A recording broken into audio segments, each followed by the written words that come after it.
The running commentary of Abdullah Yusuf Ali continues with the reading Juice number 16, commentary numbers 137 through 147. 3 episodes in the life of a great king, Zul Qarnayn, king with the 2 horns, illustrate how power and opportunities should be used in the service of Allah.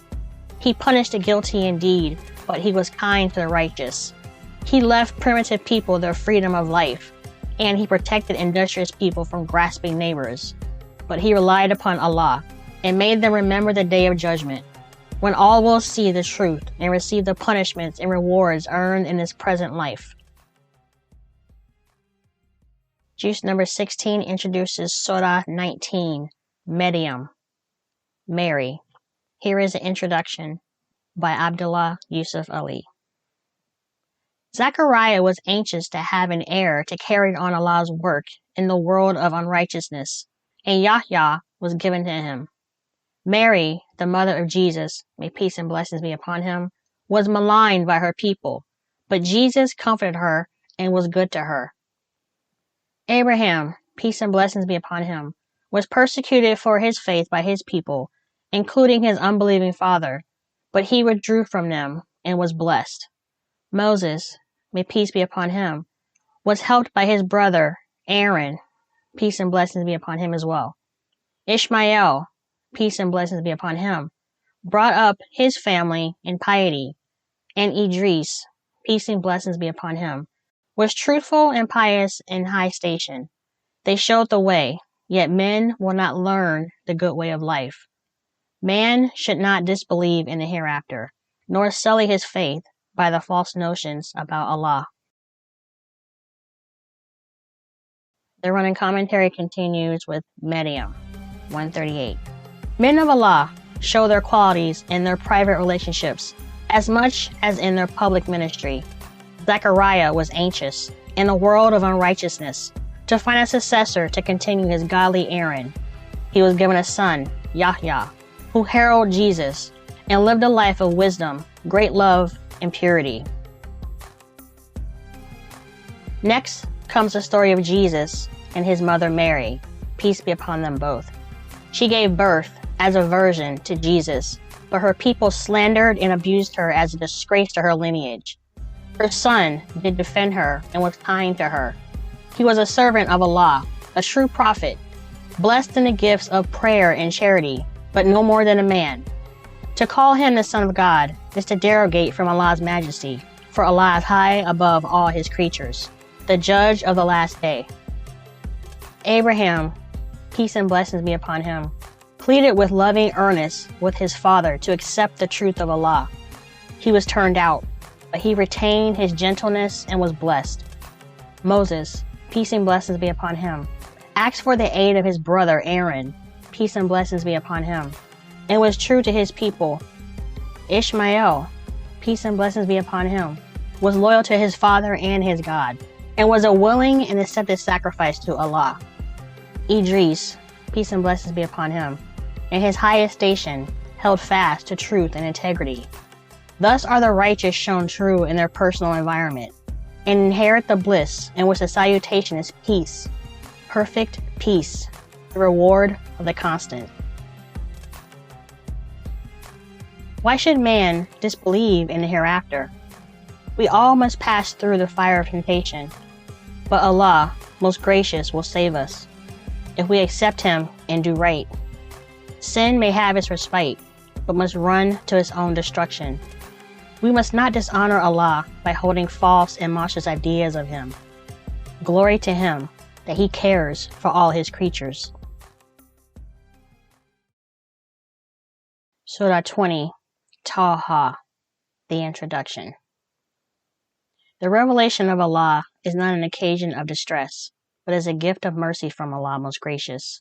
How Moses was first chosen and led to his mission to Pharaoh with his brother Aaron.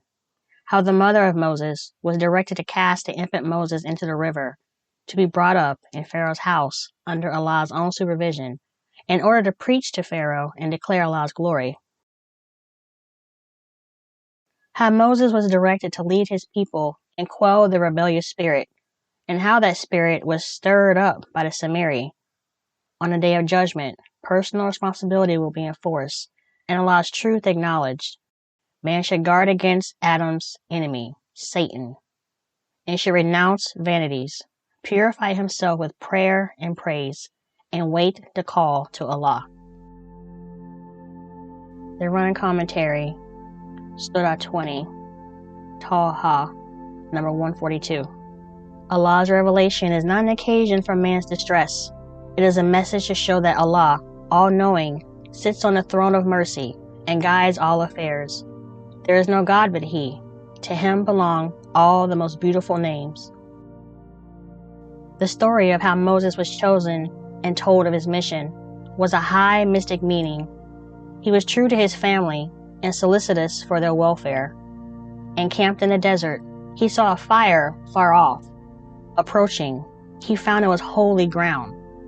Allah did reveal Himself to him, so that he saw life in things lifeless, and light in His glorified hand that shone white with light divine. Armed with these signs, he was told to go forth on his mission, but he thought of his brother Aaron and prayed to Allah he might join him in his mission, and his prayer was granted. From his birth, Moses prepared for his task. His mother received guidance, so that Allah's purpose might be fulfilled.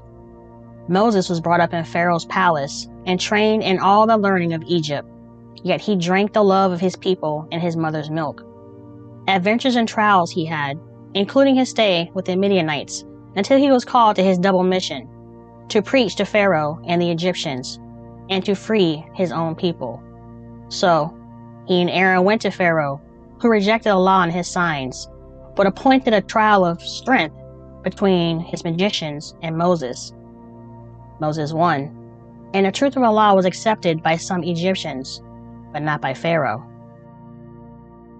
The people of Israel were rescued from bondage and led on their way to the Promised Land. Allah's grace gave them light and guidance, but they rebelled under the leadership of one called the Samiri. He melted the gold of their jewels and made an idol, a calf, for their worship, a thing without life or power. Moses destroyed the idol and cursed the man who led the people astray. Such is the lure of evil, but high and low will be leveled on the day of judgment before the Eternal, the Gracious, the King, the Truth, who sends the Quran to teach and to warn. Will man remember how Adam's archenemy, Satan, caused his fall, and will he yet be blind to the signs of Allah? Nay, but let not evil make you impatient. The prize of the hereafter is better than anything of the glitter of this life. Wait in faith, and the end will show the triumph of truth, goodness, and righteousness. Surah 21, Al-Anbiya, the Prophets. The Introduction. Man treats, as he has always been treated, the serious things of life with jest and contempt. But the judgment must come, and truth must triumph. Unity of design and certainty of Allah's promise, Allah's protection and mercy and His justice. How Abraham triumphed over idols, as did others among Allah's chosen ones over various forms of evil. Work righteousness while it is yet time, for the judgment will come, and only the righteous will inherit. Surah 21, Ramadan Commentary number 147. Men may lightly treat Allah's signs as jests, but the judgment must come inevitably. His message is true, and delivered by Allah's Prophet, as from man to men. Truth must triumph, and all false gods and false worship must come to naught, for Allah is one, and His truth has been one throughout the ages.